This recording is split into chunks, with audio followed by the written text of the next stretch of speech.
Good evening and welcome, everyone.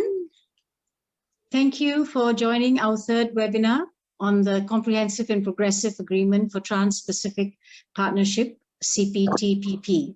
This webinar is organized by B.E.A.C.H. My name is Leela Panika and I am from TREES, the Secretariat for B.E.A.C.H. B.E.A.C.H, which stands for Biodiversity, Environment, Agroecology, Climate Change, Habitats, is the environment cluster of the CSO Platform for Reform, a coalition of about 100 civil society organizations focusing on institutional reforms for a better Malaysia. We hope this webinar today will be a great opportunity for all of us to learn and share about CPTPP and how it impacts on Indigenous peoples. Without further ado, please allow us to introduce Mr. Hong Kai Peng.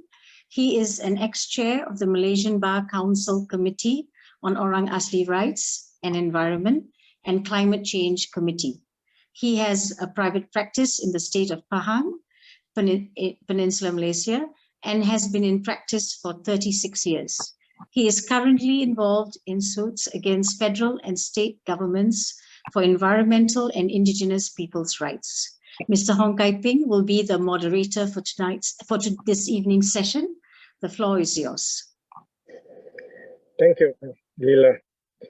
A very good afternoon to those in Malaysia and good evening for those in New Zealand. The Comprehensive and Progressive Agreement for Trade-Pacific Partnership, CPTPP, sometimes I will just refer to it as a treaty, was ratified by the Malaysian government just before Parliament was dissolved for the elections and took effect for this country, Malaysia, on the 29th of November 2022. The treaty partners are Australia, Canada, Chile, Japan, Malaysia, Mexico, Peru, New Zealand, Singapore, and Vietnam. The treaty is the same as the one with the US Free Trade Agreement, that is the Trans-Pacific Partnership, TPP, that was concluded in 2015. But 22 of the more than 1,000 TPP provisions have been suspended in the treaty because of the US did not join in. Now that the treaty is enforced in Malaysia, if Malaysia fails to comply with the treaty provisions mentioned in tonight's webinar, Malaysia can be sued at any international tribunal by another treaty government, and if Malaysia loses, tariffs can be raised on Malaysia's exports until it changes its laws, regulations, policies to comply. The treaty has 30 chapters, which can affect a wide variety of Malaysian laws, regulations, and policies, including health, financial regulations, farmers, etc. Example, B.E.A.CC.H, the organizers, recently held 2 webinars about the impact of the treaty chapters on the environment, and the links to listen to those webinars will be available in the chat. Tonight's webinar is on how the treaty impacts on the Indigenous people in this country, or in general. Now I would like to introduce our first speaker, Mr. Maui Solomon. He is a lawyer and an Indigenous rights responsibilities advocate. He has 35 years experience working for Maori, and the Indigenous peoples. Mr. Maui, Maori and Tahu tribes in Aotearoa, New Zealand, is a lawyer on major Indigenous peoples' rights claim and a lead advisor to Maori trade policy group Ngā Toki Wakarura Ranga. He'll be talking on Indigenous perspectives on trade agreements. Free trade and investment agreements like the Comprehensive and Progressive Agreement for Trans-Pacific Partnership, CPTPP, conflict with Indigenous worldviews and breach rights guarantee under the UN Declaration, and nationally such as the Treaty or Waitangi in Aotearoa, New Zealand. This includes the right to self-determination in treaty making and over other content, such as responsibilities as guardians of the natural domain. Before I call upon Mr. Maui, the first speaker, there is a Q&A session after every speaker, and please put your questions into the chat box check box anytime. We will pick one or two of the speakers to answer the questions later. And now call upon Mr. Maui Solomon to give his sharing. Thank you. Thank you, Mr. Hon, for that introduction. Slamat tingahare, kanui te mihi kia koutou. Greetings to everybody. My name's Maui Solomon, and I'm speaking to you from Rekohu, Chatham Islands, and the Chatham Islands is the ancestral home of my Moriori karapuna, or ancestors, and we have lived on these islands for 1,000 years. Just a little bit about myself, I'm Moriori, but I'm also Māori, from the Ngaitahu tribe in the South Island, and I also have European ancestry, Irish and English and German, bit of French. But importantly, in the context of this call, my great-great-grandfather was also full Malaysian. So I also have Malaysian hokopapa, or ancestry. So welcome to also to all of my Malaysian brothers and sisters who are on this call. I'm going to be talking to you this evening a little bit about my involvement with representing Moriori and Māori, and indeed other Indigenous peoples in their struggles to have their voice heard within the corridors of power, both nationally here in Aotearoa, New Zealand, and also internationally. But I also want to acknowledge my friend and colleague, Emeritus Professor Jane Kelsey, who's speaking also this evening. And Jane will talk to you more about the technical detail of these trade agreements and what they mean for Māori and also for Indigenous peoples around the world. So just firstly, I'd like to commence, before I say anything further about this discussion, I'd like to start with a traditional Moriori karaki, and that's a blessing, and it's called a rangi tokona. And rangi tokona was our deity, our ancestral deity, who separated the Earth Mother from the Sky Father by placing 10 pillars between the primordial parents, and then created the first human by heaping up earth into the shape of a tree, and then infusing that earth with the spirit of a manu, or a bird, and that then placed the modi, the life force, within that lump of earth, and the first human was created. So when you come from that mythology, which is very similar to Māori mythology, but has its own unique differences, you understand that you are literally a person of the earth, and that you have obligations to the other creatures that share this planet with you. So by the placing of the spirit of that bird that animates that inanimate pile of earth, which was shaped into a tree, your whole history, your whole existence is intrinsically linked to the respect and relationship with our Earth Mother and with all of the other species that share the planet with us. And so this karaki is rangi tokona, and it goes like this. Ko rangi tokona tokona chehiata, ko rangi tokona tokona chehi rangi, kātu te pau, kiru pehori a tā rangi, kātu te pau, kiru pākera tā rangi, kātu te meme anuku, kātu te meme arangi, kātu te kahi anuku, kātu te kahi arangi, Ka tū te pau, te paurangi e hoko menata mero. So yeah, greetings to my Indigenous brothers and sisters in Malaysia.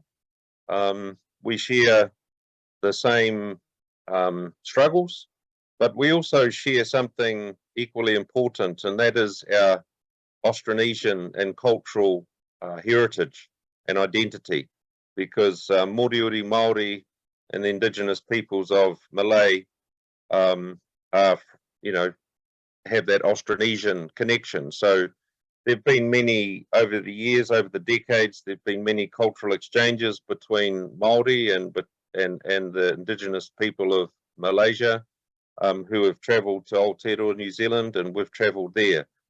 So this is not a new relationship. It's an old one, actually, going back thousands of years. So whilst we have what's called the Treaty of Waitangi, that was signed between the chiefs and tribes of Aotearoa in 1840 and Queen Victoria in England, we share something more ancient and deeper, and that's our common whakapapa or genealogy. And so, although we have a treaty, we are both Indigenous peoples of this planet, and you have rights as we have rights, irrespective of the Treaty of Waitangi, under international law, under the United Nations Declaration on the Rights of Indigenous People or Peoples.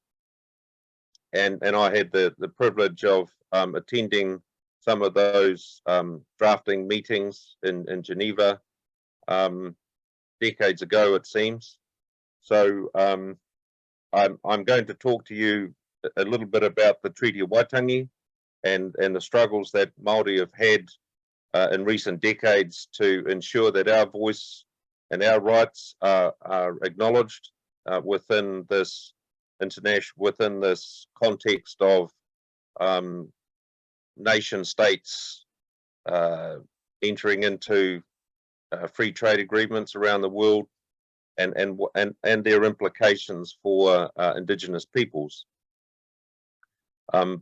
So, you know, Māori, as I said, signed the chiefs and tribes signed a treaty with the colonial government in 1840, and that treaty guaranteed under Article 2 full exclusive and undisturbed possession of our lands, forests, estates, and in the Māori version, all other treasured possessions, me o rātou taonga katoa. So, translated into modern language, what we argue as Māori and indeed as Moriori is that includes our traditional knowledge, our cultural and intellectual property rights, our spiritual connection to the earth, our relationship with one another, our relationship with the land, with the sea, with the forest, with other species. So as Indigenous peoples of these lands, we have a unique worldview of how these kind of agreements should be entered into, and how they need to also reflect the rights and responsibilities that we as Indigenous peoples share with one another and with the natural world. So in my previous life as a barrister and an advocate, I represented a number of tribes in New Zealand before the Waitangi Tribunal, and the Waitangi Tribunal was set up in 1975 to hear claims by Māori against the Crown for breaches of the Treaty of Waitangi. So in 1991, a number of tribes filed claim number 262 with the Waitangi Tribunal, and that was for recognition of their taonga, of their cultural and intellectual property rights, for protection of their mātauranga, their traditional knowledge, for biological genetic resources, the forests, the land, the creatures, the indigenous species of this country. And we were concerned that in the early 90s, New Zealand was acceding to the General Agreement on Trade and Tariffs and TRIPS, Trade-Related Intellectual Property Rights Agreement, and standardizing Western intellectual property around the world. And so Māori were concerned about the impacts that was going to have on our mātauranga, on our traditional knowledge, on our biogenetic resources, and our voice. Where was the Māori voice in this debate? So we filed this claim, and I sought urgency in 1995, and the claim began hearing in 1997. It went through to 2007, and we got a report in 2011. And only last year, our government started engaging seriously on the findings that came out of that tribunal report. And one of those findings was that Māori as a people need to have, and under our treaty and under international law, under the UNDRIP, the United Nations Declaration on the Rights of Indigenous People, have a voice in the development of these international agreements and instruments and free trade agreements. So that's known as the Y262 claim. But there have been other interventions by Māori, and Jane will talk more about that, under the TPPA claim that was taken by a number of high-profile Māori in Aotearoa in 2016, I think it was, Jane, when the claim was filed. And that resulted eventually in findings in favour of the claimants, and that then resulted in the formation of Ngā Tōki Whakarururanga. And so Jane has really been the engine that's been driving that, the intellectual engine that's been driving this on behalf of Ngā Tōki Whakarururanga. And I acknowledge her expertise and dedication and passion and commitment to this kaupapa, to this objective of ensuring that the Māori voice is heard at the table. And one of the key things that we're pushing with our government here in Aotearoa, New Zealand, is that Māori need to have a seat at the table.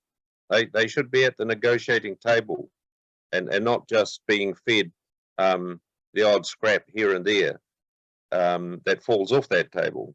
And of course, this is a big struggle that we have with our national government, but we do have the support of findings from the Waitangi Tribunal, but there's also the leverage that the international conventions and instruments also enable Indigenous peoples worldwide to insist that their voice be heard.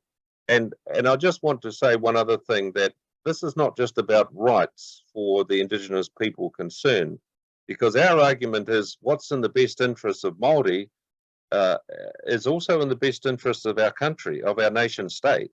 It's just that the Māori voice has been oppressed, suppressed, but it needs to be heard, just as Indigenous people's voices around the world need to be heard, because it's not Indigenous peoples that are driving like lemmings rushing off the cliff. It's because of the preoccupation with materialism, with consumerism, with money, with trade, and trade is important. Māori have been traders for thousands of years.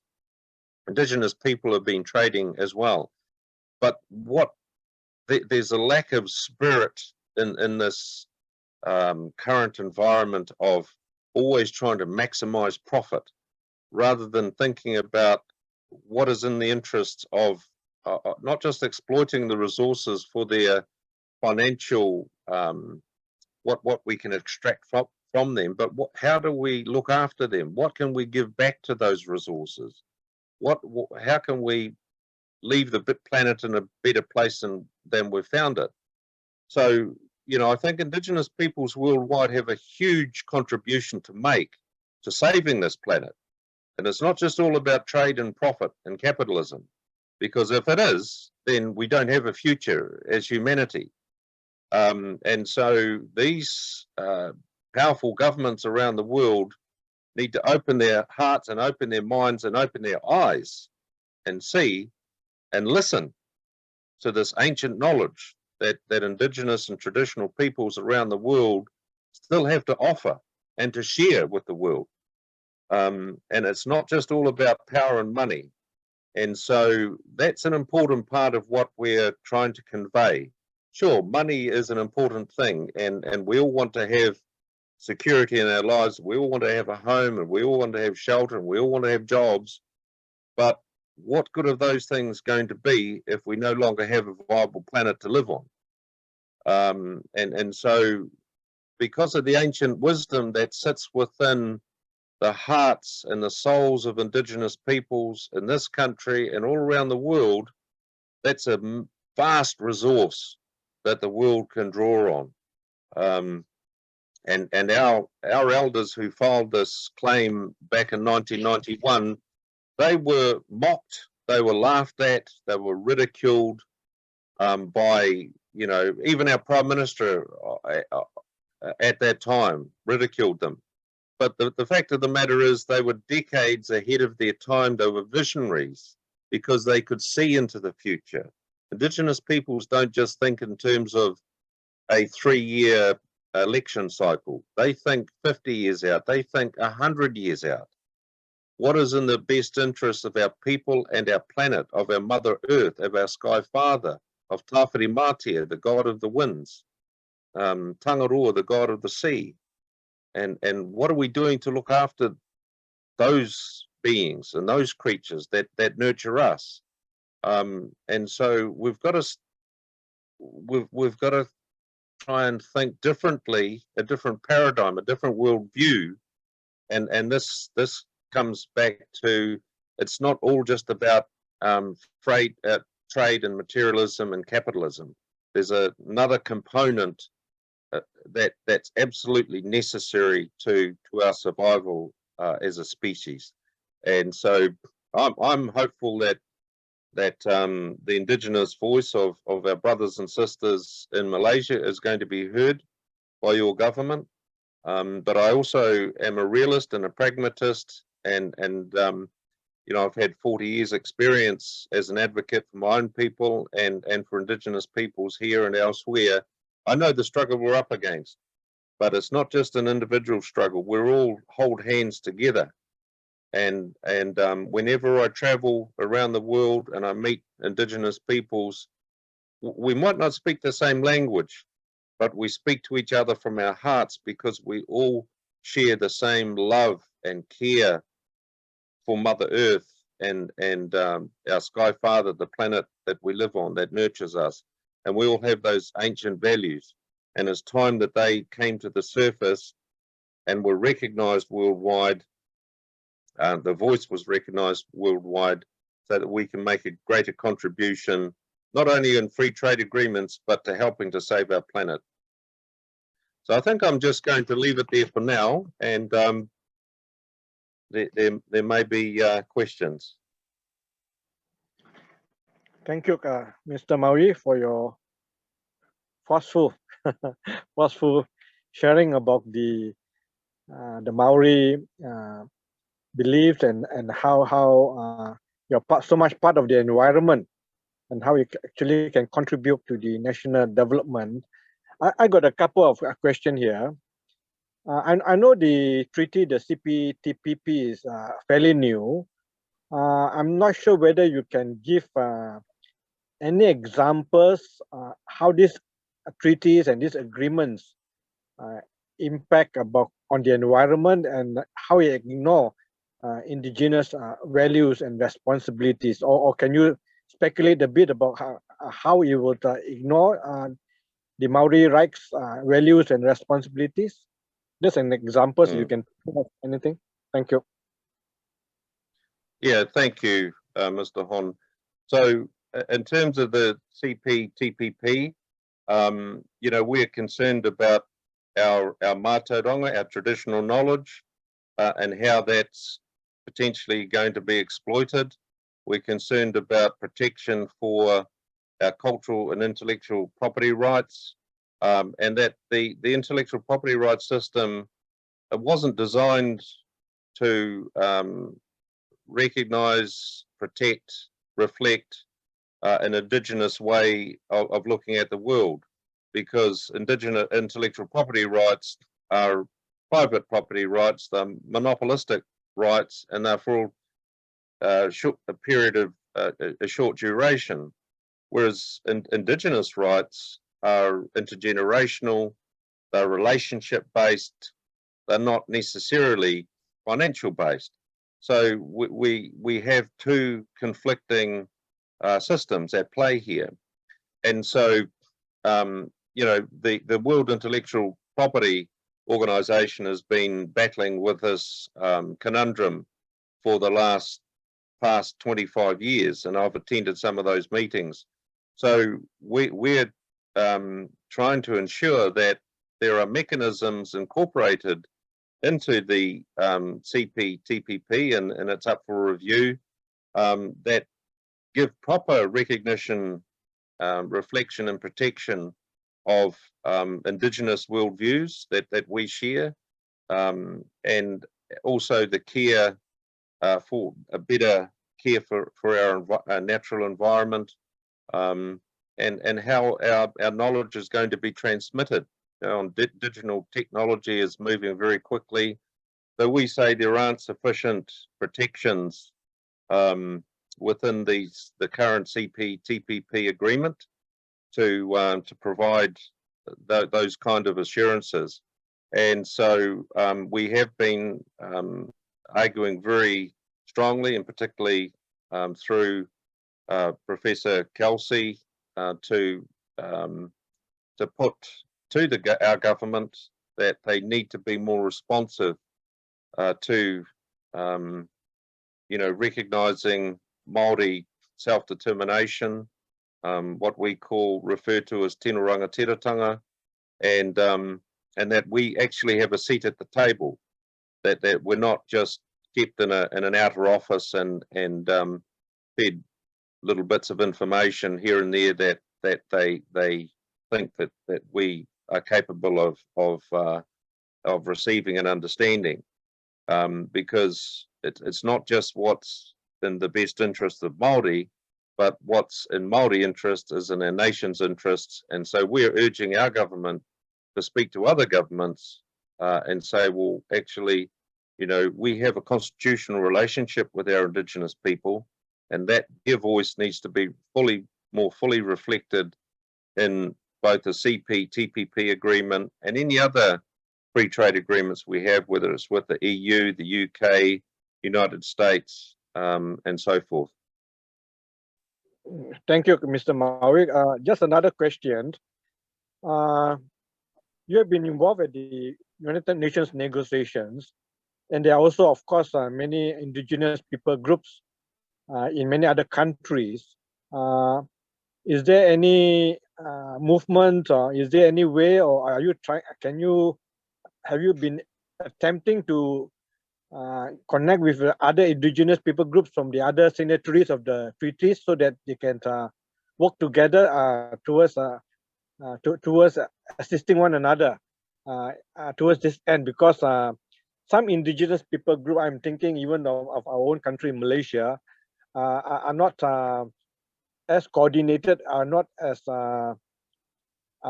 so informed about how their rights have been influenced. So whether any attempts on the part of your people with the other Indigenous group from other countries to work together? Thank you. So thank you for that question. Recently, New Zealand hosted the APEC conference down here 2 years ago, and out of that was developed the IPECTA, the International Indigenous Peoples Economic Arrangement, and that included countries from Canada, or Indigenous peoples from Canada, and where else, Jane? I'm trying to think. Australia, and several- Taiwan. Yes, that's right. Canada, Australia, Taiwan, and I think there were a couple of others. So basically, we are working at that international level on certain platforms with Indigenous peoples in other countries.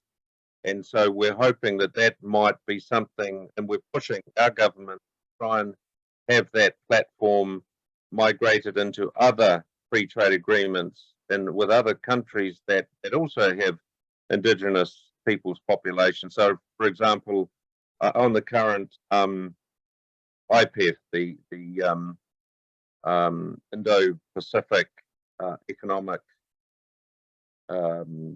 Framework, and that's being driven by the United States. And so we're pushing to have a similar Indigenous body established in that regard. But coming back to the IPECTA, that's also open to other countries to join, and other Indigenous peoples to participate in that. So we could send some information through to you, and Jane could talk more about that. So we're definitely looking to link with other Indigenous peoples.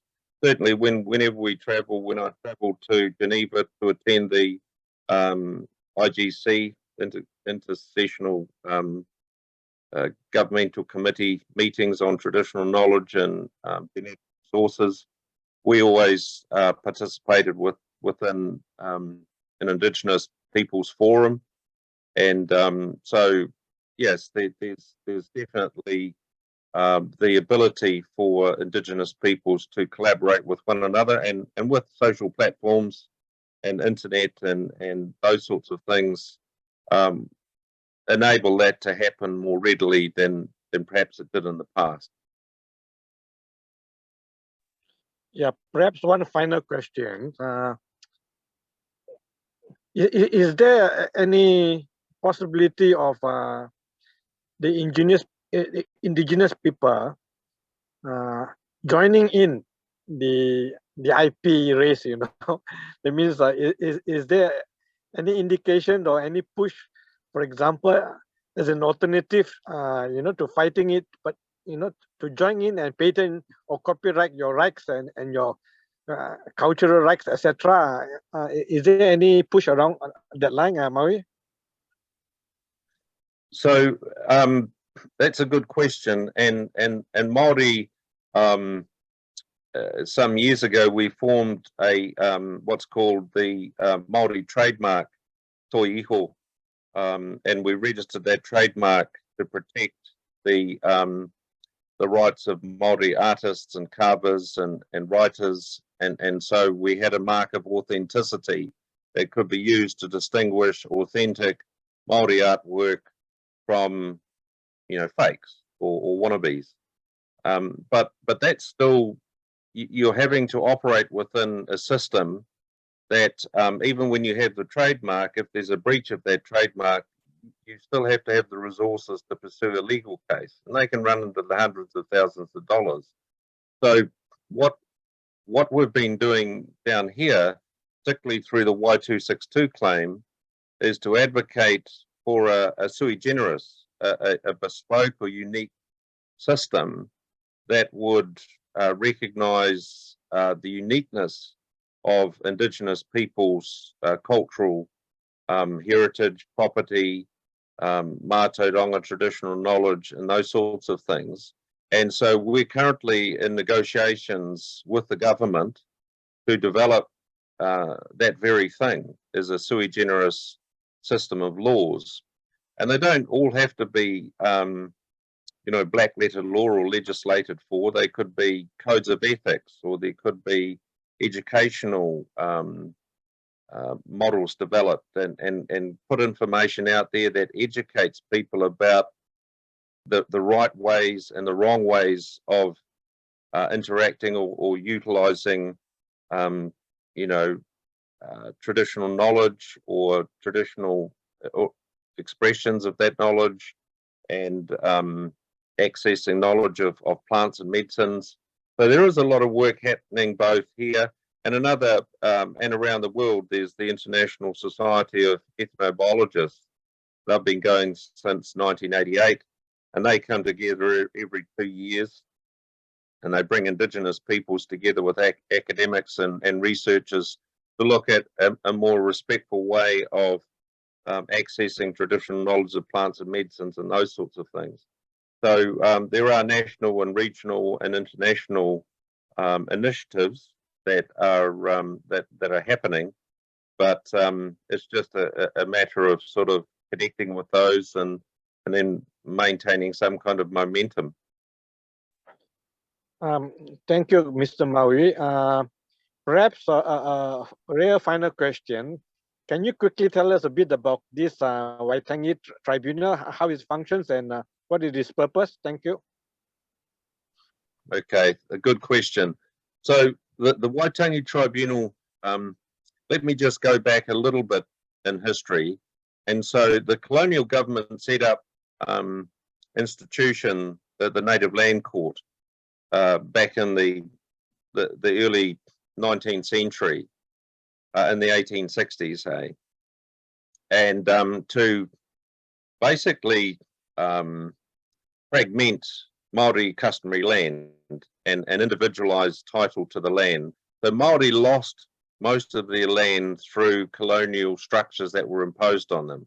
They lost land through the Native Land Court, they lost land through all sorts of legislative mechanisms and sleights of hand. And so by the 1970s, there was strong protest here in New Zealand from particularly Māori youth, Ngā Tamatoa, a group that was formed at Auckland University. Jane was probably a bit too young. I'm not sure, Jane, if you were around at the time of Ngā Tamatoa. But anyway, they agitated against the government to stop the sale of Māori land, to stop the theft of Māori land, because that was guaranteed. Our land was guaranteed to us, but it was stolen from us. And so a march was led on Parliament from the top of the North Island by this this beautiful Māori elder, this queer, this woman, Dame Whenekupa. And that was in 1974. And that led to the establishment of the Waitangi Tribunal in 1975. And that tribunal was charged with investigating any claims by a Māori or a group of Māori that the Crown had breached principles of the Treaty of Waitangi as from 1975 onwards. And then in 1985, there was an amendment to that legislation, the 1975 legislation, which enabled the Waitangi Tribunal to investigate claims dating from the 6th of February 1840, which was when the treaty was signed. So that opened up the ability for Māori to file claims that the Crown had breached the Treaty of Waitangi, in effect breached their obligations and duties and responsibilities to Māori going back to 1840. So we now have over 3,000 claims that have been filed in the Waitangi Tribunal. And the tribunal does a great job investigating those claims and files, these reports that they then make recommendations to the government on if the claims are upheld on the evidence, then and the Crown is found to be in breach, then the Waitangi Tribunal can make recommendations to our government outlining a method of redress. Unfortunately, the tribunal only has recommendatory powers. It doesn't have binding powers. Well, only in very, very limited circumstances, which are hardly ever used. So more often than not, the government will ignore those recommendations because Parliament is sovereign and it can do what it likes. But increasingly, Māori have become a lot smarter over the years and use these findings as leverage in negotiations. And so in the case of the TPP claim that Jane, I wasn't involved with that claim, but Jane was, and many others were, they got some favourable findings from the tribunal, but then there was a mediation between the claimants and the government, or the Ministry of Foreign Affairs and Trade, which resulted in a mediation agreement being drafted. And so that was, the claimants were able to use those findings as leverage to get an agreement with the Crown, which led to the establishment of Ngā Toki Whakarururanga. But again, it's one thing having these things, and then it's another thing ensuring that our treaty partner, our Crown partner, actually adheres and honours those things. And that's the challenge we have, and indeed that's the challenge that Indigenous peoples have worldwide, is it's one thing getting a bit of paper which says thou shalt do A, B, and C, but if the other side don't wish to do it and they hold all the power, then it becomes a pretty tough negotiation. And it's but on the positive side, Indigenous people have been here for a very long time. We take a very long-term view, and we're very determined. And we'll pass these on to the next generation and the next generation. So, our government is starting to understand that Māori aren't going to be pushed to one side. We're going to be, centre. We will ensure that our voice is heard today and into the future. Thank you, Mr. Maui. Let's hope there's no need for another walk to the parliament by the youth in this generation. Okay. Our second speaker is Professor Emeritus Jane Kelsey from University of Auckland, Aotearoa, New Zealand. Jane is a pakaha, that is a non-Indigenous legal scholar, advocate and advisor to Māori on impacts of trade agreements on rights under the Treaty of Waitangi. She'll be presenting on how the treaty impacts on Indigenous people. I call upon Professor Emeritus Jane Kelsey.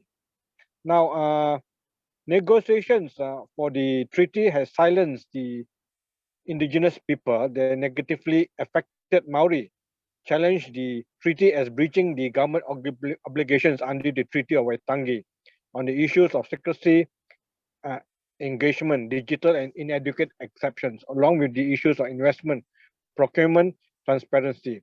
This year's treaty review is under pressure to address them. Now I again call upon the Professor Jane Kelsey to give your sharing. And those participants, if you got any questions, can you please key them inside the chat box? Thank you. Thank you very much, Mr. Hon. And I would like to start by paying my respects to the Indigenous peoples of Aotearoa, New Zealand, the tangata whenua, the people of the land, and to the Orang Asal of Malaysia.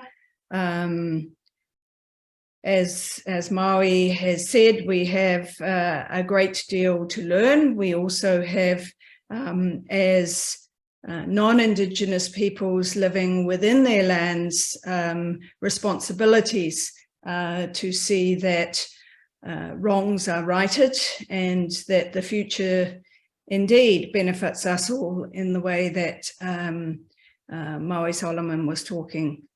I'm going to share a screen because I've got some slides.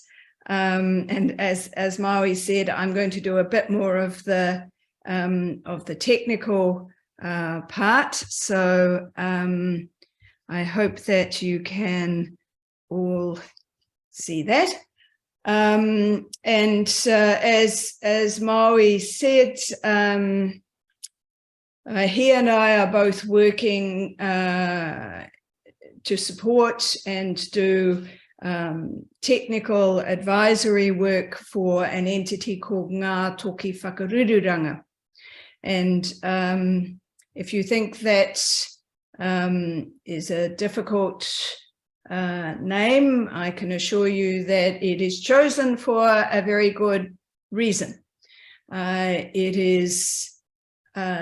has its origins in a battle in the 1860s in the north between the Crown and Māori, and it is designed to inspire people to continue to struggle in terms of making rights heard and ensuring that self-determination and the ability to ensure that the world continues as it should is able to be achieved. And that is especially poignant for us in this country today, because we have just had a very big cyclone which has shown the impacts of the climate crisis and had most severe impacts on Māori communities in the north, where Ngā Toki Whakarururanga had its origins in the Battle of Ohaiwai, but also down the East Coast and beyond. And so this is not an abstract technical kind of discussion. It's a discussion that has its roots in the kinds of realities that Indigenous peoples here and internationally are facing at this time. Back in 2016, when the negotiations for the Trans-Pacific Partnership Agreement had been concluded, there was, and New Zealand had been the repository, the kind of secretariat for the TPPA negotiations. It was decided by our government to invite all of the other governments to come and sign the agreement in Auckland in February 2016, the beginning of February. The beginning of February is a particularly important time here because the Treaty of Waitangi was signed on the 6th of February. So it is a very politicized moment. And there had been quite a lot of resistance to the Trans-Pacific Partnership Agreement in Aotearoa, and much of that had been led by Māori for reasons that I'm going to explain. But there was, on the day of the signing, a big protest down the main street of Auckland. And there were about 25,000 people, and this is in a country of about 4.5 million people, so it was quite large. And it was led by the people of Ngāti Whātua or Orake, the tribe of central Auckland. And so that image is symbolic of the level of frustration and concern that there was about the implications of the TPPA.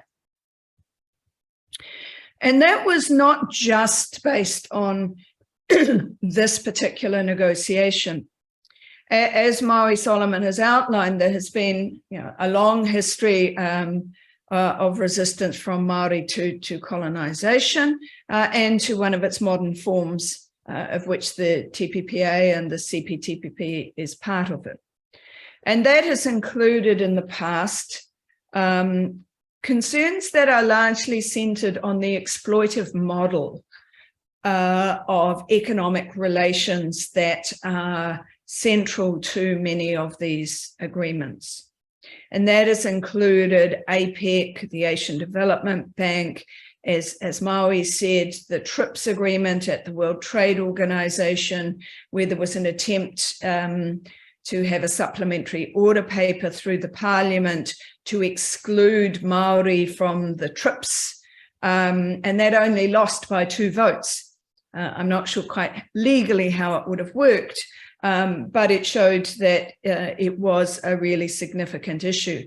And then the issues about foreign investment, foreign investors' rights, the ability of foreign investors to sue governments directly under investor-state dispute settlement also involved a major sustained resistance from Māori against the multilateral agreement on investment. So there is a history of Māori opposing the model of these agreements, but also opposing their exclusion from decision-making that impacts significantly on their intrinsic rights as Indigenous peoples and their rights under the Treaty of Waitangi. And so let me just outline some of the objections that Māori made to the TPPA and CPTPP, which aren't specific to Māori. There have been similar objections raised by Indigenous peoples in Canada, in Mexico, in Chile, during the course of the negotiations that I was personally aware of. One of the fundamental objections was that the Treaty of Waitangi, but also the UN Declaration on the Rights of Indigenous Peoples, guarantees Indigenous peoples self-determination. That includes not just a seat at the table, but also a right to be informed about what is happening from the very beginning, and an ability to intervene in processes to ensure that there are effective protections throughout the course of those negotiations. And if those protections are not in place, for the agreement not to be signed.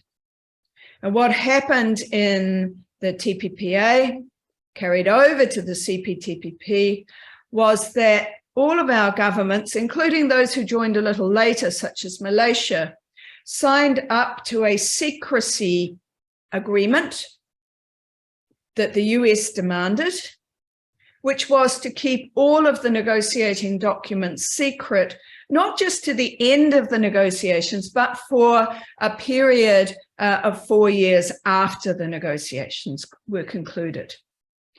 And that disenfranchised, excluded, disempowered, not just Indigenous peoples, but everybody. And that was a basis on which there was an alliance between Indigenous peoples and many other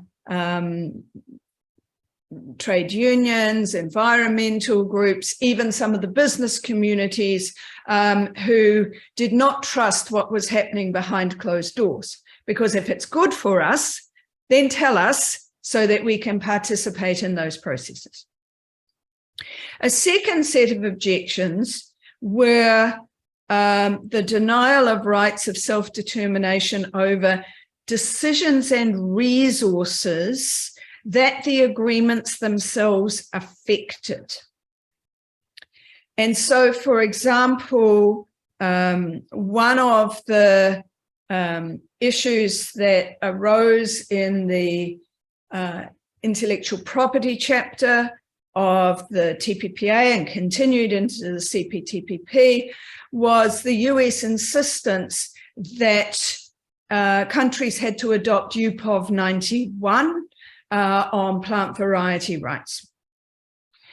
And that is part of what Maui was describing as the Y262 Waitangi Tribunal claim, which is still in its process of working out how it might be honoured a good decade after the report.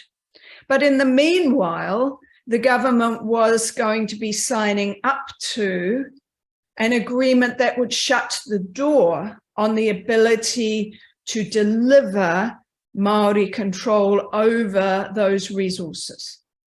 And that included in the UN Declaration on the Rights of Indigenous Peoples, as well as under the Treaty of Waitangi, an ability to control those resources, which the CPTPP was going to allow to be invested in foreign firms to have monopoly controls over and to exploit. A third concern was about the investment chapter. And issues of foreign investment are particularly sensitive in Aotearoa, as I'm sure they are in Malaysia, because foreign investors have no long-term commitment to the well-being of the communities, the resources, the jobs, the interests that are affected by their investment. And the investment chapter in the TPPA and CPTPP, which was leaked, and so was the one on intellectual property rights, which is how we knew what was happening, made it clear that there were going to be guarantees to foreign investors that would make it very difficult to assert controls over how those foreign investors conducted their activities, secured rights to conduct those activities in areas like mining or forestry, or even in areas of health like tobacco and alcohol, and that if governments worked to ensure Indigenous rights gained priority over the rights of foreign investors, then the foreign investors would be able to sue the government directly under investor-state dispute settlement and do that in offshore tribunals, bypassing our domestic courts and therefore bypassing whatever our domestic legal constitutional jurisprudence might be, and secure in these very controversial tribunals not just compensation for the investments they've made, but investment compensation into the future for several decades that could amount to billions of dollars. And the concern with that was the potential of what is called the chilling effect, that governments would be reluctant to take those measures in favor of Indigenous peoples if they risked facing these kinds of disputes. Intellectual property rights, as I've mentioned, were a major concern, not just because of the UPOV 91 matter, and New Zealand hadn't signed up to and still hasn't signed up to UPOV 91, but for other forms of Māori knowledge and control over what Maui referred to as mātauranga Māori, or Māori knowledge and control over plants and seeds. For example, traditional health practitioners, known as rongoa practitioners, need to be able to not only practice their health and well-being services, which have a deep cultural dimension to them, but need to be able to protect the integrity, for example, of the way that medicines or balms are made out of natural ingredients that foreign companies might seek to produce and claim are indigenous to Aotearoa. And so there were deep concerns about the impacts there, the impacts as well on organics, the impacts potentially of GMOs. A fifth major issue was real concerns over the control of data in the digital domain. The e-commerce chapter of the TPPA CPTPP effectively allows those who harvest data to hold it, move it anywhere in the world they want, to whatever regime will allow them to do whatever they want with that data, and for there not to be any requirements that the data be held within Aotearoa, within Malaysia, with any control in particular by Indigenous peoples over the data that relates to them. And data is treated in the CPTPP as a commodity, as an abstract commodity. But data for Māori is fundamentally information about identity and the essence of being. Whoever controls data controls that fundamental information that is not just individual, but is collective over generations. And there is a responsibility that is called here the kaitiaki responsibility to take care of and protect that data from those who should not have it and those who may abuse it. And so intrinsically, data itself was fundamentally important. But there were also questions about who would control the data of genetic material, who would control health data, who would control facial recognition software that we know has biases intrinsic to it that are generally discriminatory on the basis of race. Who would exercise control over the websites like Amazon that would allow abusive material such as the moko of a chief, the tattooed face of a chief, to be sold on shower curtains, or other forms of discriminatory algorithms. And so there was a real concern, which has been expressed by UN rapporteurs on privacy and on health, that there is a fundamental right of Indigenous control of data, Indigenous data sovereignty, and Indigenous data governance. And that by signing the e-commerce chapter of the TPPA, CPTPP, the New Zealand government had given away the ability to set that system in place.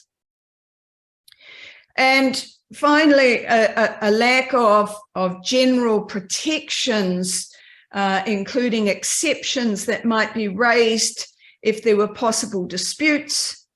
And again, that the threat of those disputes, not just investor-state disputes, but state-state disputes as well, could have a chilling effect on restoring rights and control to Māori and to Indigenous peoples in other places.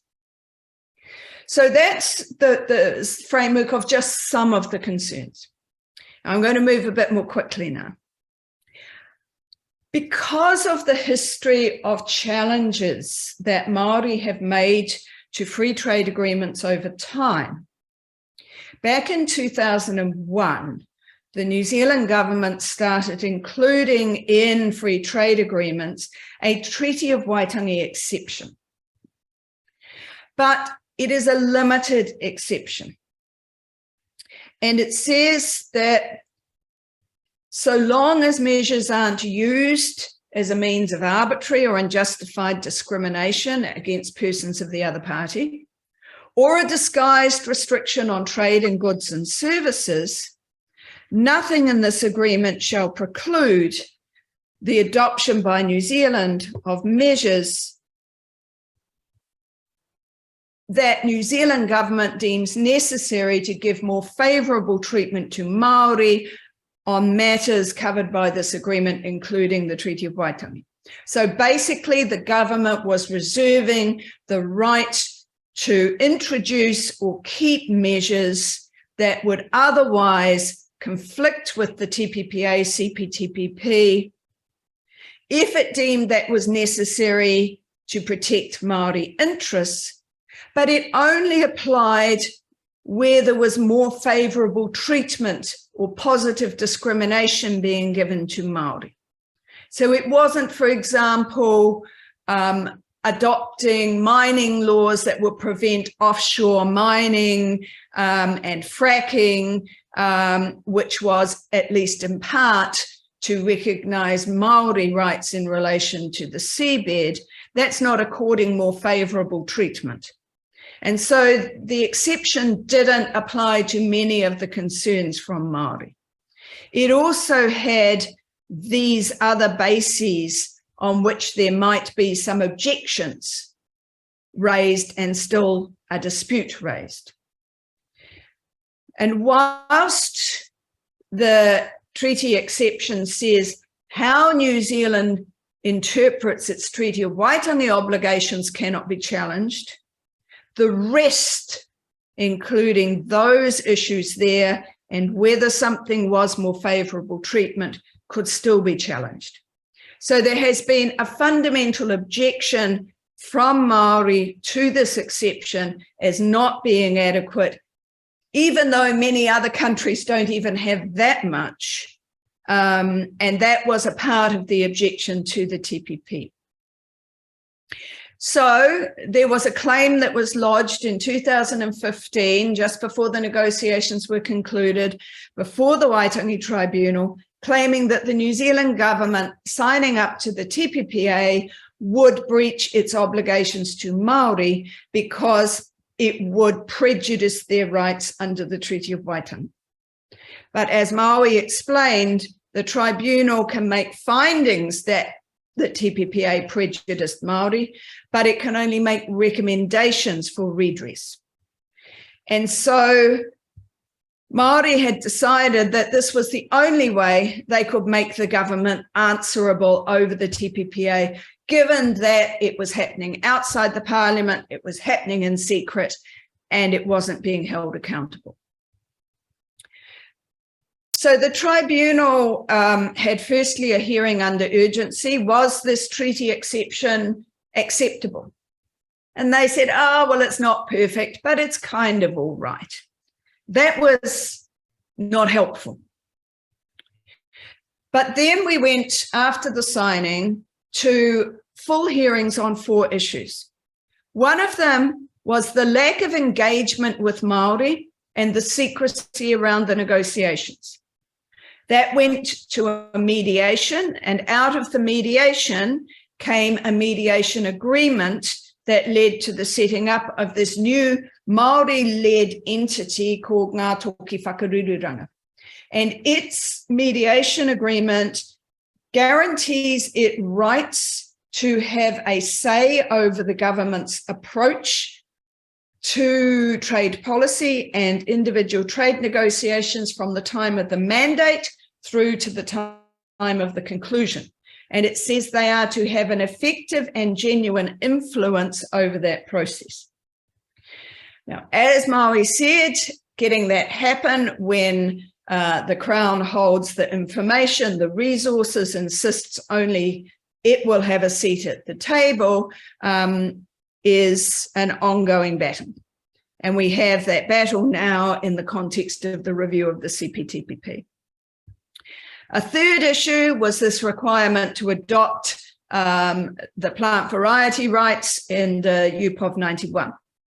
What the government had done without talking to Māori was it had put an annex in the TPPA and CPTPP to say that New Zealand will adopt a sui generis form of UPOV 91 that is consistent with the Treaty of Waitangi, and it will implement that within 3 years. And so there was then a very big battle over what that legislation would involve. And what has been adopted is not satisfactory to Māori, but it at least provided some basis on which to argue for something better than UPOV 91.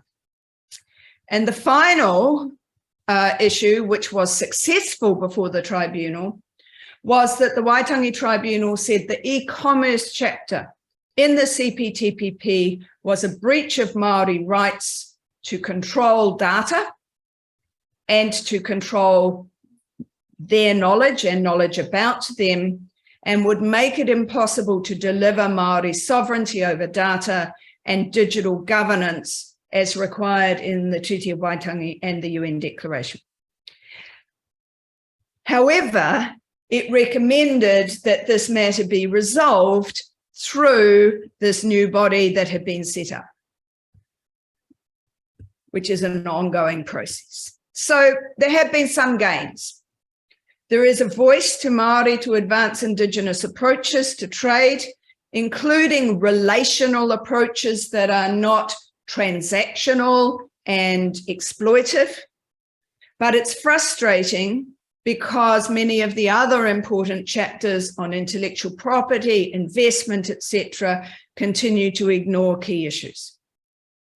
A second gain was that when the CPTPP was signed, with the US having left, the New Zealand government had adopted a policy not to agree to investor-state dispute settlement in any new agreements.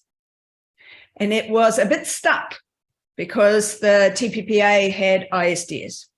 So New Zealand negotiated some side letters with a number of countries where those countries agreed that neither New Zealand nor they would allow investors to use investor-state dispute settlement, which would also apply to measures adopted for Māori and under the Treaty of Waitangi. In addition, there is a protocol that has been negotiated that if there is an investor-state dispute, which can still happen under the CPTPP, that involves Māori interests, there will be a particular process adopted. But it's a process that still doesn't give Māori any control. Later free trade agreements have built on this raised awareness, and there are some greater protections that are now being put into agreements, including over data and digital, but only if other countries agree, and there are still no Māori at the table. And some of these free trade agreements include Māori trade chapters, but these chapters are largely vague promises of cooperation with no commitments to something actually happening or resources.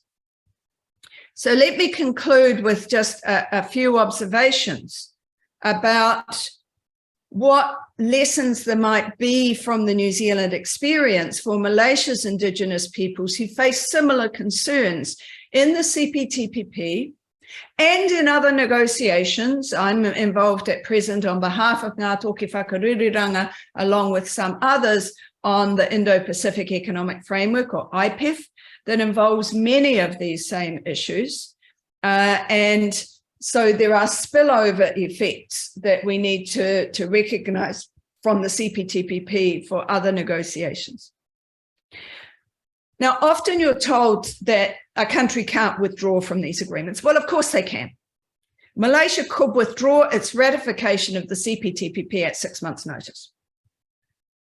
You've just recently signalled the ratification. You haven't had to go about yet implementing everything. You can withdraw that ratification before it's too late. Secondly, there is a review that is currently taking place at the CPTPP, and New Zealand is chairing the CPTPP this year. And we just had a briefing last night from the chief negotiator about the review process. And the review talks about addressing issues in the CPTPP. Now, usually they mean making it more liberalised. But one of the things New Zealand has said is it needs to address the problems, for example, on digital, that it has found it to be in breach of its Treaty of Waitangi obligations. Malaysia could do the same. Malaysia could, for example, seek to include an Indigenous exception similar to, but better than, the New Zealand Treaty of Waitangi exception during the CPTPP review. New Zealand would have to support it, and would some others. Malaysia could also seek to include a similar but imperfect annex that would give more flexibility around UPOV 1991 during the CPTPP review. Malaysia could support New Zealand's moves over data and digital space in the CPTPP, but to make it apply to all Indigenous peoples across the entire CPTPP. Malaysia could seek side letters to exclude the application of ISDS in relation to Malaysia, just as New Zealand has, and that would include for measures adopted in relation to Malaysia's Indigenous peoples. It could strengthen the side letter with New Zealand as well. And Malaysia could join the side group called the Inclusive Trade Action Group, or ITAG, that currently involves Canada, Chile, and I should say Mexico. But there's a review of that taking place at present. That review, unfortunately, shows that despite them having agreed to this back at the CPTPP, they've done nothing in relation to Indigenous peoples. So there is going to be pressure for something to happen on that. It involves also that Indigenous to Indigenous relationship that Māori was asked about before. So I hope that has given you some food for thought. Thank you. Thank you, Professor Jane. Now, just some questions, Prof. Jane. Firstly, you have painted quite a few frightening scenarios that possibly could happen as a result of signing of the treaty. Now, the problem in Malaysia, if I can say so myself, if you go into the streets, I think 90% or more of the populace would not be able to, would have never even heard of a CPTPP, and they don't know what this is all about. I'm just wondering, in New Zealand, is there such an ignorance as to what is CPTPP, or how do you elevate the knowledge about this CPTPP? Jane? Yes, that was a very interesting experience. And I think there were very important networks that were established. So Māori have very effective networks amongst each other. And for example, many of the examples that I've given, for those dealing with traditional medicines and rongoa healers, those dealing with organics and te waka kaiora, the Indigenous certification of organics, the culture sector, whose images were being stolen. One of the young women, no, she's not so young now, she's 60. It's young from my perspective. Who's a musician, and her name is Moana, and she went to perform in Germany and under the name Moana, and she was told that was a breach of copyright, of trademark, because someone had trademarked the name Moana for everything from toilet paper to everything else. And so those storytellings brought those communities on board, because we weren't talking about technical texts in agreements.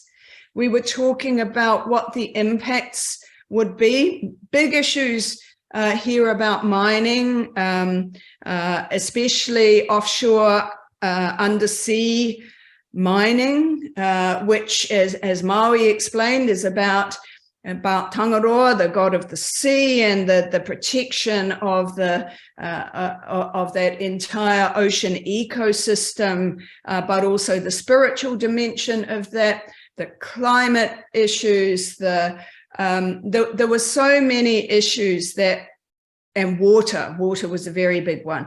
So there was an ability amongst Māori to connect and to use the various spaces in which they gathered to be able to build understanding about this. But there were also alliances, for example, we had a group called Doctors for Healthy Trade, And people really respect doctors. And there was an important interface across from those doctors. Some of those doctors were Māori, some of those doctors were working in climate change areas, but also about access to medicines. We had others who were dealing with in the culture sector. We had musicians and artists and so on, as well as having Māori business people who were saying that's not the model of trade relationships we want. And so it was a matter of building up those networks and the knowledge base that then put the pressure in on the government alongside the pressure that was going on in the space of the Waitangi Tribunal. And so the government was quite taken aback about how much pressure it came under, and because it was required to answer in the Waitangi Tribunal. And that is now showing dividends in that there has been a significant shift within the Ministry of Foreign Affairs and Trade to understand that this is not a peripheral issue and these are not just a bunch of radical activists, but it goes to the very core of the identity of our nation.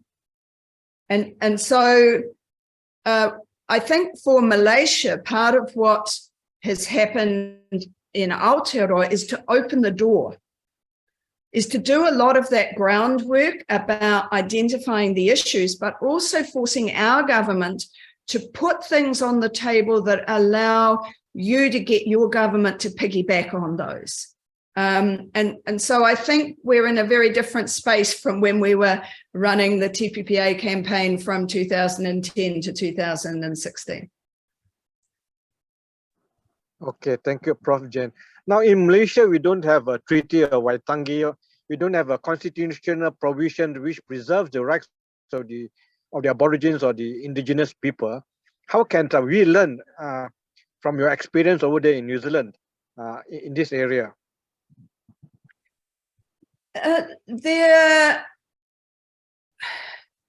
If you look at the Treaty of Waitangi, as Maui was saying, it basically codifies intrinsic rights of Indigenous peoples. Rights Indigenous peoples always had prior to colonization and continue to have them because they haven't given them away. And so the Treaty of Waitangi is just one expression of those. Another expression of those is the UN Declaration on the Rights of Indigenous Peoples. And in the discussions, in some of the negotiations that New Zealand has been having with countries that have signed up to the UN Declaration, pointing out the obligations of those countries as well as of our own under the UN Declaration has been important. So it's not just been the Treaty of Waitangi. In the US-Mexico-Canada agreement that was signed, which has got many of the TPPA, CPTPP elements in it, those three countries agreed to an Indigenous rights exception, which applies across all three of those countries. And it doesn't have the problematic words in the New Zealand treaty exception about measures that are more favourable treatment. And so you've got Canada and Mexico, who are parties to that, who are also parties to the CPTPP. And that doesn't mention a Treaty of Waitangi. And so I think we need to think expansively about the different ways that Indigenous rights are recognised and conceptualised, and use that as the fulcrum for arguments. Thanks, Prof. Jane. Yeah, for anyone, if any questions can continue to put inside the chat box and we will attend to it towards the end of the discussion. Now, next on the agenda is a 10-minute discussion where our own Mr. Muhammad Shani bin Abdullah will discuss the CPTPP and the Indigenous People Rights Protection. Encik Muhammad Shani is Chairman Involvement Foundation, founder member of Sustain Malaysia. He served on the Human Rights Commission of Malaysia, Suhakam, as one of the commissioner and is currently member of the National Water Services Commission, SPAN. Indigenous rights are included in the CPTPP preamble, but this is not an exception which overrides the CPTPP provisions mentioned by Maui and Jane that are problematic for the indigenous people. Indigenous people's economic participation also needs to be discussed. Malaysian legal frameworks for protecting indigenous people's rights are still very weak, unlike labor rights, where the CPTPP requires parties to subscribe to ILO conventions, but there's no such reference for indigenous peoples. And so for the discussion, I'll pass it on to Encik Sani. Mr. Sani. Thank you, Saudara Hon, Professor Kelsey, and the panel of speakers. Okay, I'm more to share the current status in Malaysia regarding indigenous people's rights and the effect of free trade agreements. Okay, I got involved in this free trade agreement in 2011 when some civil society members and also civil servants came to see me while I was in the Human Rights Commission, and they complained that there is a negotiation is going on this Trans-Pacific Partnership Agreement, but CSOs and other than the international Ministry of International Trade is not involved in this negotiation process. So I mean, we are hearing lots of statements that secrecy, I mean, lack of consultation and all that. But from the beginning, when I got involved, that is the issue. So then, using the commission, we have to engage the Ministry of International Trade and Industry, and we had a meeting with the Secretary General to inquire about the background to this trade agreement and negotiations, and they claim ignorance. And even there were ministries who have actually responded line by line feedback to certain issues being negotiated, but the ministry claimed ignorance of receiving such feedback. So again, I mean, these are, there are actually certain parties, undermining these processes. Again, that letter from the another ministry was not found in the Ministry of International Trade and Industry, and an officer from that other ministry actually traced that copy of the letter and furnished to us, and we submitted to the ministry. And in the end, that person who actually found the letter got some action taken. He was transferred out from his workplace, and these are actually showing there are a lack of transparency, accountability, and also fair play in this kind of a public processes. By then, there was actually a review regarding this TPPA done by Ministry of International Trade and Industry together with UNDP. But the report was classified secret again. So when, as a member of a Human Rights Commission, requested to cite or have access to the report, and we were actually allowed to go through the report. But again, with undue conditions, we cannot copy the report. We cannot bring in any photographic equipment. We have to sit and read and manually take down notes. So I did actually write down all those paragraphs which are actually saying not very positive about the Trans-Pacific Agreement, especially like the paragraph 5 says, paragraph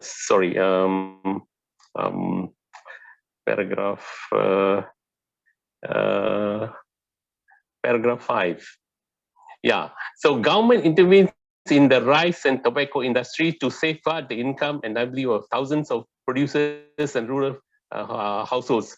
Reflecting these concerns, Malaysia have consistently excluded rice and a core of agricultural products from FTAs. Although in principle, US FTAs aim at reducing exceptions to a minimum, in practice, both USA and it is various FCA partners have negotiated exclusions, phase-outs, periods that can extend to almost 20 years. Malaysia should achieve this exclusion of rice and long phase-out period for sensitive products in order to protect the interests of small farmers.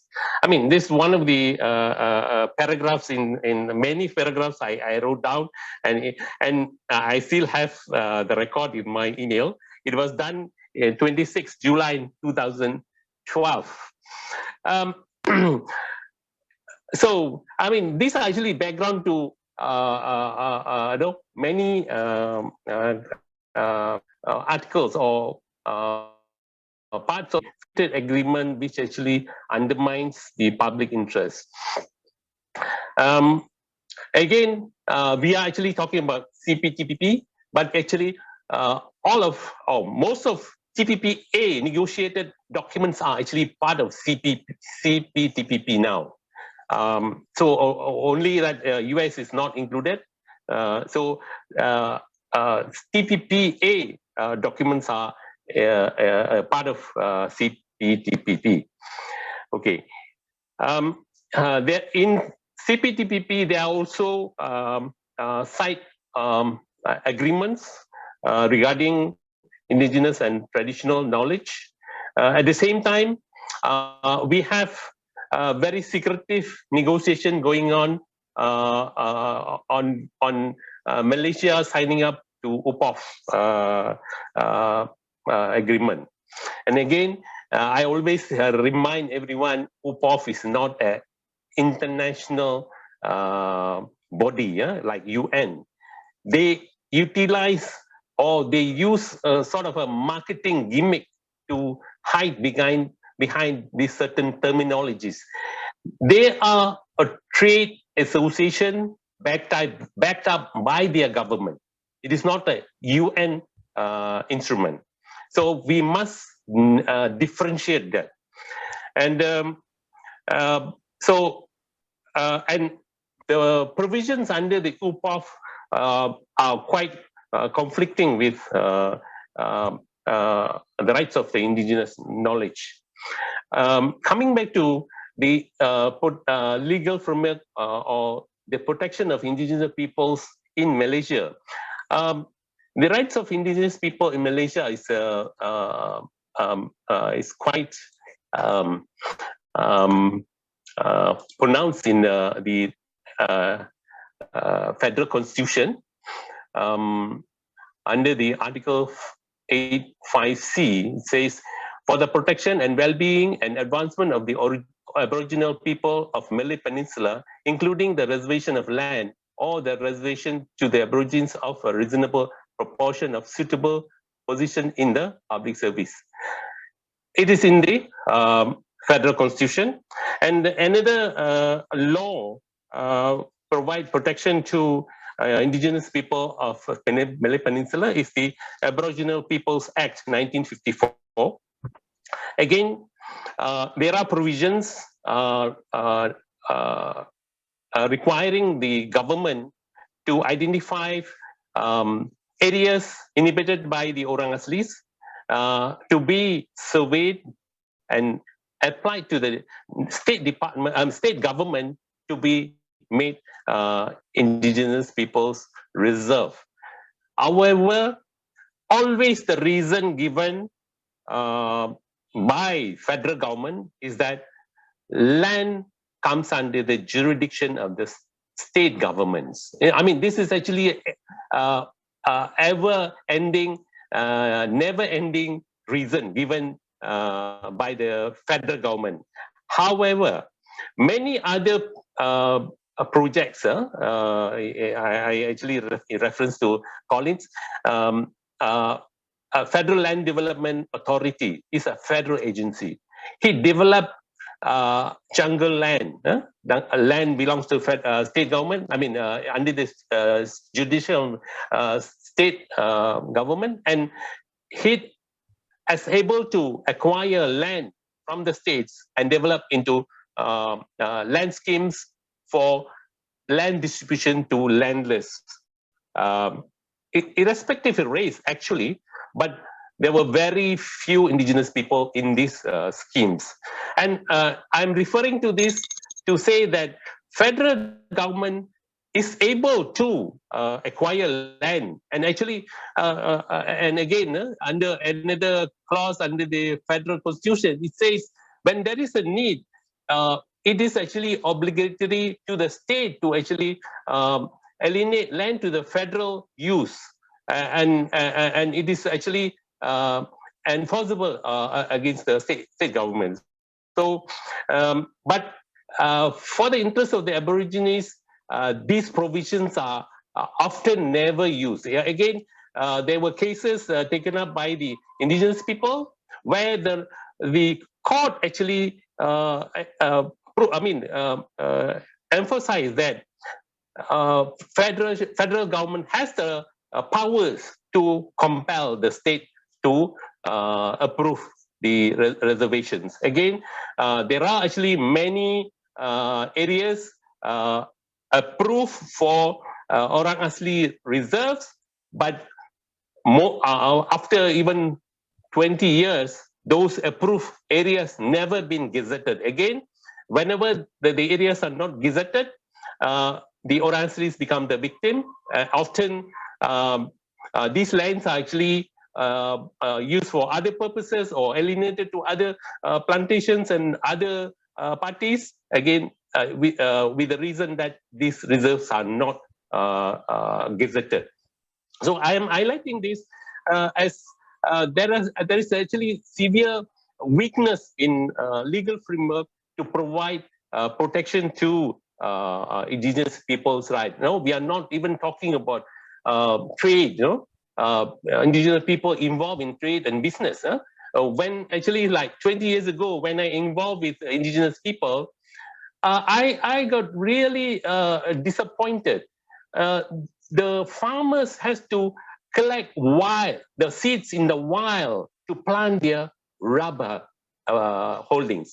Whereas when I was young as a child, I see my parents getting selected clones provided by the government to plant our rubber holdings. Whereas after, like 40, 50 years later, I am actually seeing indigenous people collecting wild saplings to plant their holdings. I mean, these are actually the weakness and say negligence by the state to protect the interests of the indigenous people.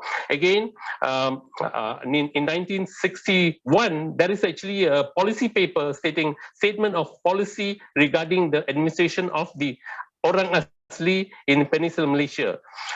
Also actually emphasizes the need of the government to actually provide development and education programs to for the progress of the indigenous people. But again, this has not actually materialized. Again, while I was in the Human Rights Commission, we had a national inquiry on the rights of traditional land rights of indigenous people in Malaysia, and came out with 18 recommendations. And one of the recommendations is actually a setting up of a tribunal to resolve disputes faced by the indigenous people to where currently every dispute is not handled fairly by the government. So the indigenous people had to take these issues to court for a and we have many of the lawyers in here who have actually on pro bono basis taken up these cases, and they have won the cases. But these court cases has not been made case laws to provide remedies to other claimants. And in 2017, there was also a National Convention of Orang Asli, which actually came out with 136 resolutions. Also, again, requests for a setting up of a tribunal to handle disputes by the Orang Aslis. So, I mean, under these circumstances, the issues of protection of a traditional knowledge, again, the basic right to their traditional customary land are still, I mean, I would say a dream for us. So we need to, we need the government to actually to be provide the avenues to improve the condition of the Orang Aslis. For our information, the population of Orang Asli is less than 1% in Peninsular Malaysia against the total population. There are only around 200,000 in Peninsular Malaysia, and it's a very small population, but they are the highest proportion of population in poverty. So these are actually information that actually requires the attention of the policymakers and the government, and with the signing up of CPTPP, more challenges will be faced by the indigenous people of Peninsular Malaysia. I think I've exceeded my time. I think I'll end with that. Thank you. Thanks, Mr. Shani. Secrecy is the keyword of the government. I remember attending one of the discussion, where Americans on the other side, on this side was all the Malaysian delegates, and then there was this officer from the Malaysian government giving away the files to the Malaysian delegates, and then they asked us, which department are you from? And then when we mentioned we are from the Bar Council, they quickly take back all the files from us, So what to do? Okay, before I open it to the others, there's a couple of questions in the chat box. Maybe we can ask the panelists to answer. Mr. Maui sent his apologies. He is not with us, so that's left with Professor Jane as well as Sunny. One of the questions is this: is it true that CPTPP will help countries to be more transparent in the award of contracts, and that investors will be more responsible in their investment? So there's the first question. Is it true that the CPTPP will help countries to be more transparent in their contracts and investors to be more responsibilities in their in their investment? Perhaps Jane KLC, you want to, Professor Jane, you want to give it a try? Yes, certainly, and apologies from Maui, but they are 45 minutes ahead further from the time in New Zealand, so he has a lot of tree planting to do very early in the morning tomorrow. There is absolutely nothing in the TPPA, CPTPP that requires investors to act more responsibly. There is a provision that's a circular provision that basically says that governments can require social and economic behaviors by corporations to the extent that the agreement allows them to do so, which is meaningless. So it's one of those, quite often when you look at an agreement and you see a heading and it looks like it's doing something good, you need to look at the fine print. That's where the lawyers come in, because too often it makes those rhetorical provisions that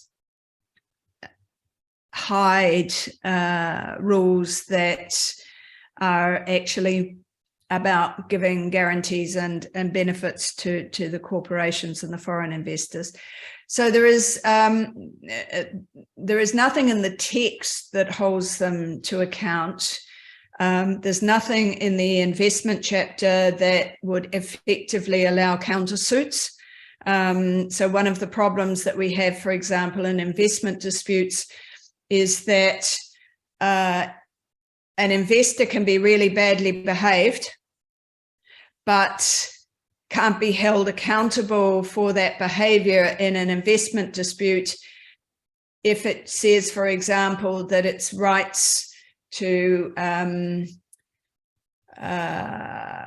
renew a license have been unfairly impacted upon, and it had a legitimate expectation that those rights to mine would be renewed. The fact that it may have been a really bad citizen in the mining may be irrelevant and won't be a deduction off the very large damages, in some cases billions of dollars, that they're claiming.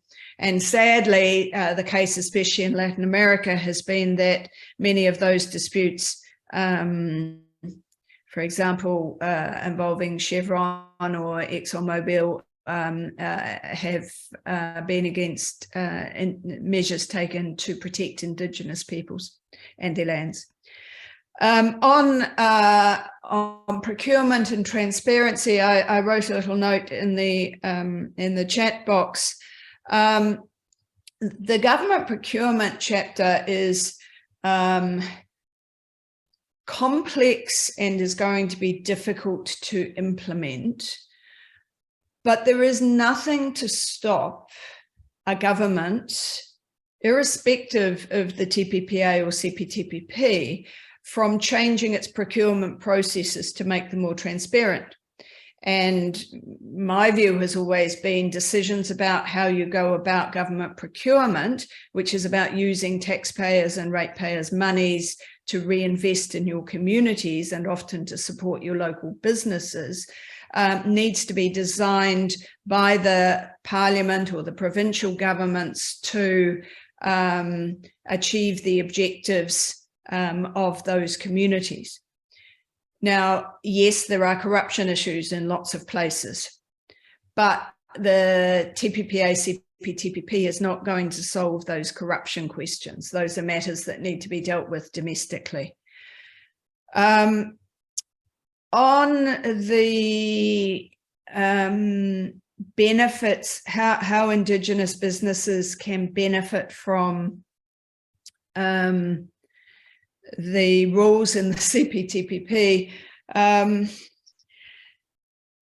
The rules, sadly, are not made for the benefits of Indigenous businesses or small and medium enterprises. They are made largely because of the lobbying impacts of the big corporates, especially from the US end, but also, you know, Japan and Singapore and Canada and so on. And there will be a study that comes out, I hope, before too long, which has been done as part of the ITAG side group's review of whether the CPTPP has delivered the promised gains to women, to workers, to Indigenous peoples, which will provide what I think will be some very interesting data, at least from the New Zealand end, but it's not yet public.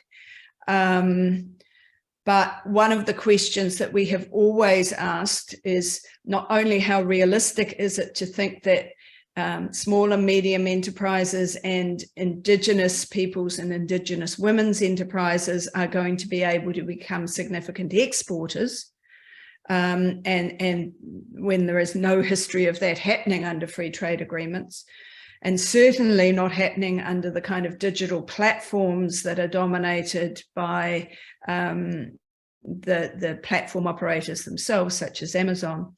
But there's also a real problem of those who do participate in the export sector finding that it's actually trade diversion, not trade creation, that occurs. That is, exports they might have sent to another place actually now get sent to one of the CPTPP countries. And so there's not growth in their export markets, they're just exporting to different places. And there's no guarantee that a reduced tariff on those products is actually going to be passed on either to the consumers in those countries or to the exporters. So we have to get past the rhetoric, and we have to look at whether the reality on the ground is going to be good for people. And that's where I think broad alliances become important. Thank you, Prof. Jane. For the information of all the participants, the CPTPP is available on the internet. Downloaded. You can understand the technicalities there. The last question in the chat box that I can have in the limited time that we have: how can CSO play a role in ensure the objectives of CPTPP are achieved and the government adhere to the treaty or the agreement without exceptions? Mr. Sani, you want to give it a try? Since you are part of the CSO, how can CSO play a role to ensure the objectives of the CPTPP achieved and the government adhere to the treaty? Mr. Sani? Yeah, even Monday we had a meeting with the Deputy Minister. I mean, what I like is that it's actually every one of us has to play our role as a civic-minded citizen, and also to support CSOs to pursue engagements in order. The government gets the political will. Now, often the main challenge is political will. So we should engage and give the support for making public policies good for the public. Often public policies are very sensitive, often seen not good to politicians, but we have to show them that public supports good policies, and we have to play our part. And again, currently it's all social media. Those days is actually what we discuss in maybe in a coffee shop is not heard by the politician, but now everything is heard by the politician, and he get worried. And even the Prime Minister can every day make a statement because of discussion in social media. So again, I'm not telling you to be a cyber warrior, but we have to play our part to put the right opinions in public, and also engage the policymakers to have right policies, and also again, consultation, transparency, accountability. So it's important. We have to push. Again, today we heard the Deputy Minister announcing that Freedom of Information Act at the federal level. So we have to pursue on this. yeah, it's everyone's role. Thank you. Thank you, Mr. Shani. Now, time is about out, so I'll like this. I'll give my closing remarks now. Firstly, I'd like to thank Professor Jane as well as Mr. Maui, who has left us, and then Engineer Sunny for being our panelists for today, and of course to all the participants because of being part of it. As you can hear from the speakers, I believe there's a lot of work left to be done, and perhaps with this new government that we have, we can be braver perhaps to try to reach out and discuss with the government. And as Mina has said, consider the possibility of perhaps even withdrawing from the CPTPP.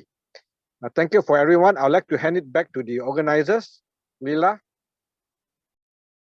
Thank you, Mr. Hong, and I would like to thank all participants for joining our webinar for today.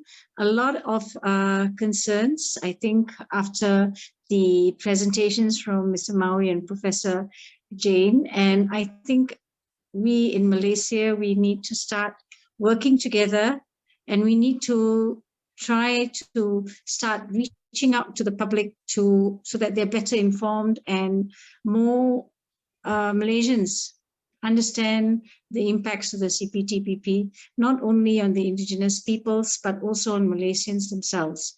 But we hope that our series of webinars, 3 webinars that we have run so far, has helped to promote better understanding. We hope to run a few more webinars on this, and we will be informing all of you in the future, sometime next month. I would really like to thank our speakers today, Mr. Maui Solomon and Professor Emeritus Jane Kelsey, for coming and presenting their experiences and knowledge with reference to New Zealand. I would also like to thank Mr. Hong for agreeing to be our moderator, and a big thank you to Mr. Shani for leading the discussion session. Thank you so much again, everyone, and we look forward to seeing everyone again at our next webinar.